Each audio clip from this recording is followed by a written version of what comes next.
Hello everyone, this is Professor He. Nice to see you again. The topic of this task is about the characteristic function. Firstly, let's look at Helmholtz free energy and Gibbs free enthalpy. First, Helmholtz function F, also known as free energy. 1.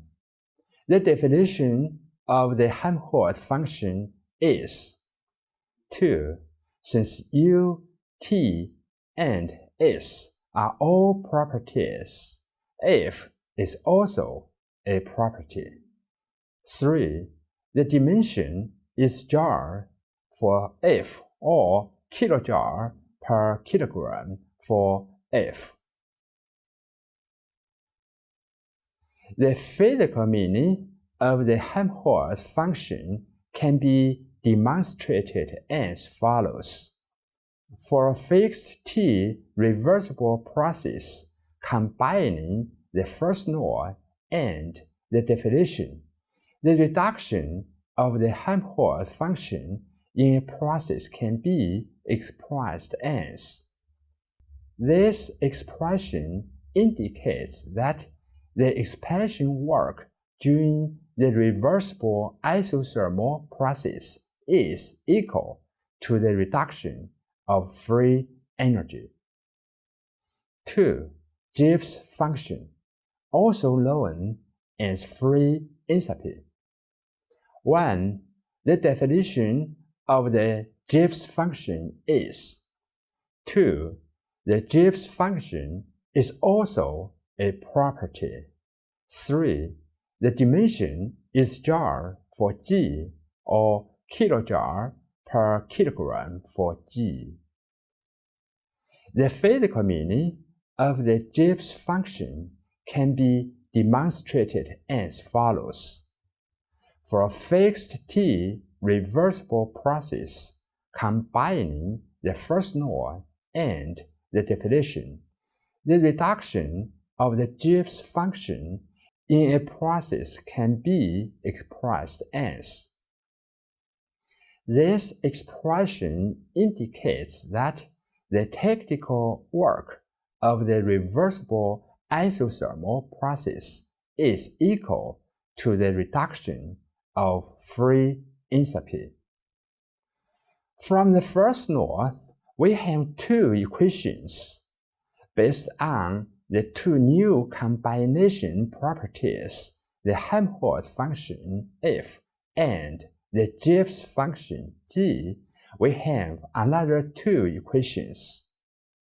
The above four equations are called the basic thermodynamic equations, also called the Gibbs equations, and have an important rule. Based on the Gibbs equations, the basic relationship between the edge properties can be obtained, and many other generally appreciable thermodynamic relations can be derived. Recalling the definitions of the Helmholtz function F and the Gibbs function G, the edge properties and their relationships can be expressed in the cyclic diagram.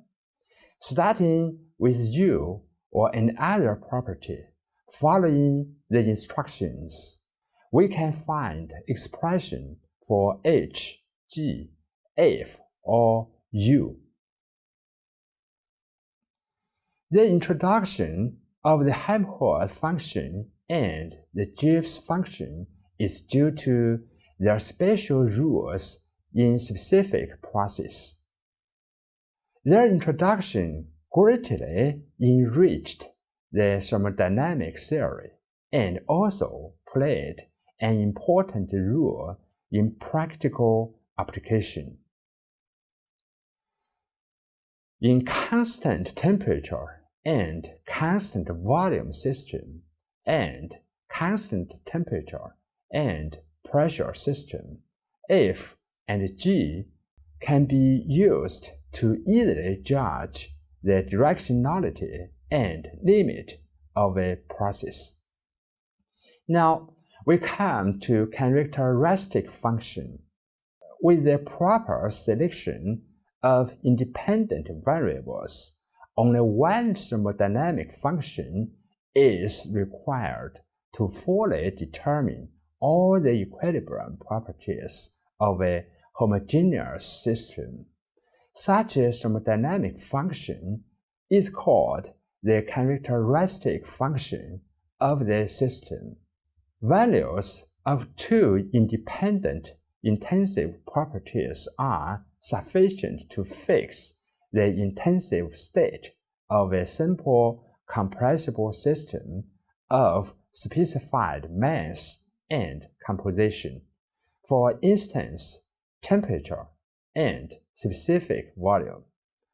All other intensive properties can be determined as functions of the two independent properties. P equals P TV, U equals U TV, H equals H TV, and so on. We can also select functions such as U equals U SV, H equals H SP, F equals F TV, and G equals G PT. Now, we specify S and V as the independent variables. Once U equals U SV is determined, other thermodynamic properties can then be determined by the known function of U, and then U equals U SV is a characteristic function of the system. Starting with the first law for a reversible process. With the known function of U, we have T(P) by the partial derivative of U with respect to S or V. By definition, we then have expressions for H, F, and G with respect to S or V. The characteristic function provides a convenient method to determine the properties of the equilibrium state of a homogeneous material, but the four characteristic functions U, F, H, and G are not measurable. Usually, the characteristic function can be obtained from the data of the state equation and constant pressure specific heat. Okay, that's all for this task. Thank you very much, and see you next time.